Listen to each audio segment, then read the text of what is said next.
Jan Goes to the STA.M, Designing in the Dark 2009.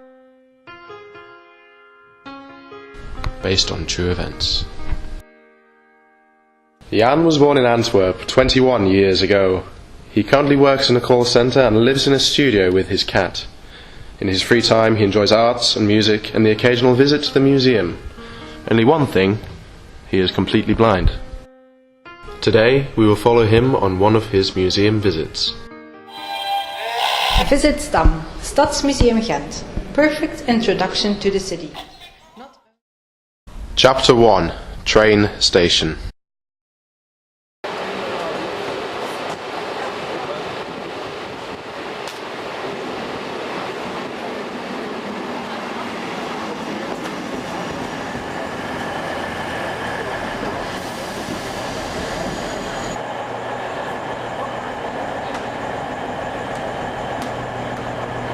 We are at the railway station, Ghent St. Peters. Jan has just arrived by train from Antwerp. Upon leaving the train, the first challenge is to navigate from the platform to the tram tunnel. There are no guidelines.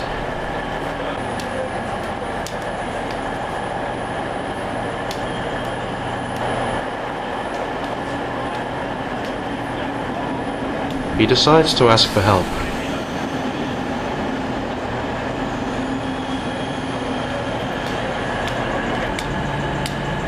A person guides him towards the badly indicated staircase. There are no button tiles and the handrail is absent on one side.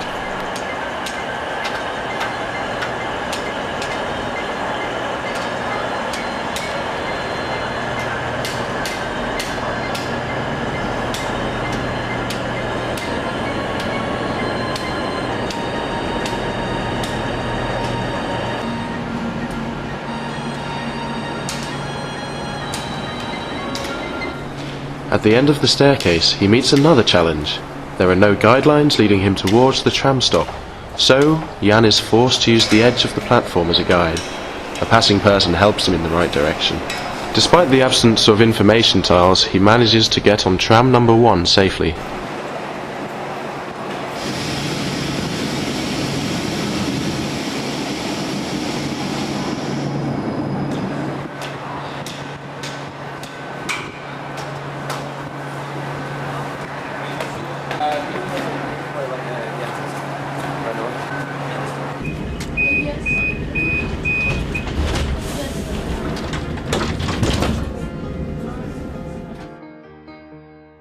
Chapter 2. Tram 1. Jan is now standing on tram 1, waiting to hear the name of the tram stop where he has to get off in order to get to the museum. Volgende halte, Van Monkhovenlaan. Neem deze halte voor het Museum voor Schone Kunsten, SMAK en het STA.M.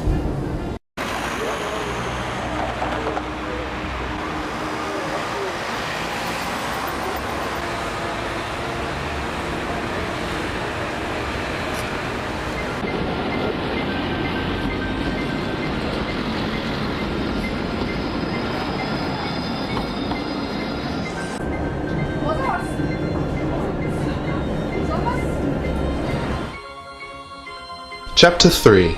Tram Stop.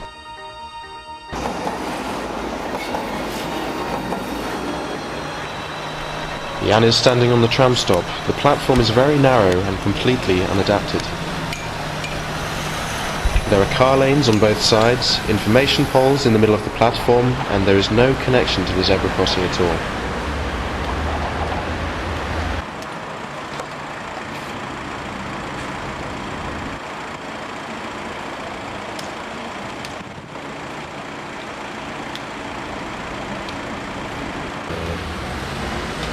It is a miracle Jan arrives safely to the sidewalk without being involved in an accident.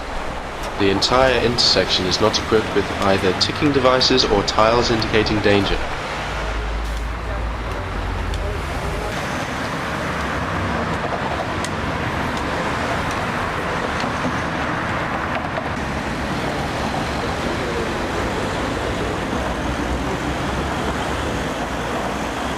Thankfully, a helping hand notices the problem and offers Jan his aid.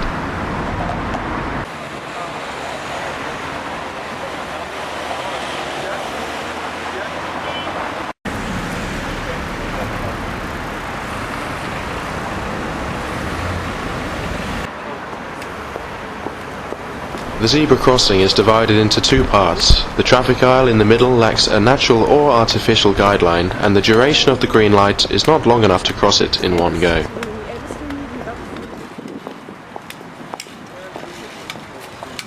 Finally, Jan arrives on the other side of the street. Here he finds a facade, which he'll use as a natural guideline towards the museum located downhill.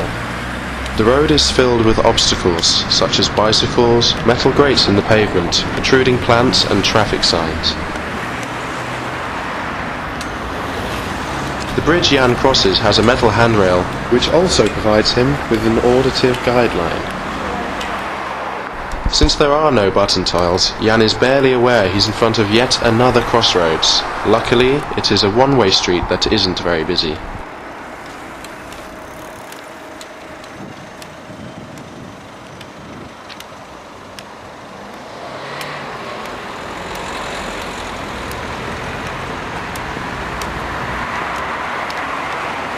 On the other side, Jan almost bumps into a traffic sign, placed exactly in the middle of the pavement, before arriving at the STA.M.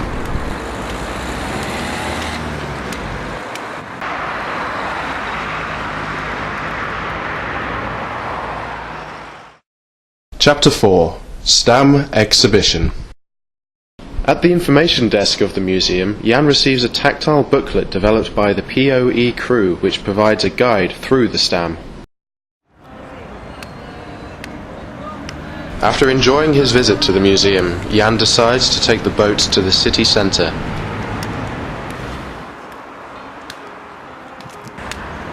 Unfortunately, the road towards the boat stop is not in a very good condition. The natural guideline is insufficient.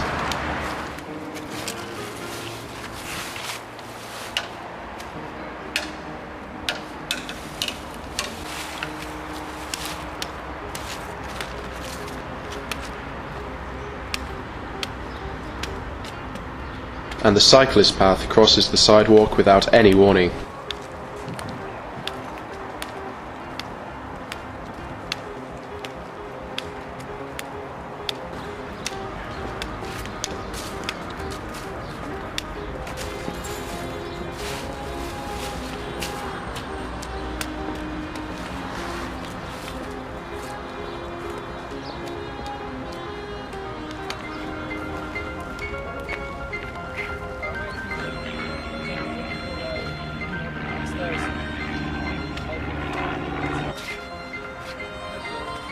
The captain of the boat helps Jan to descend the very risky staircase and guides him towards the boat.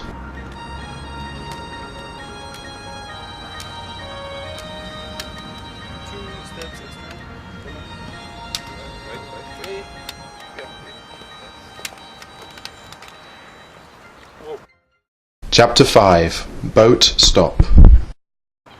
Jan receives a tactile booklet developed by the POE crew, which provides extra information on the different sightseeing spots during the boat trip.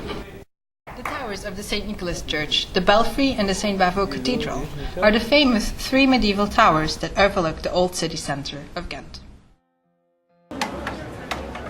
Eventually, the boat arrives at the Groentenmarkt, which is close to the old fish market, which is the new information centre of the city. It is also in close proximity of the Gravenstein, the Kroonmarkt and the city centre's other points of interest.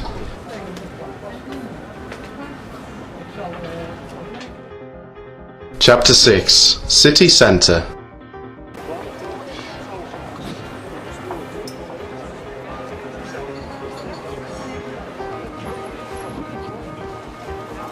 It's just one trail, but multiple directions. Let's start to create a world for the visually impaired, making it, bit by bit, more perceptible.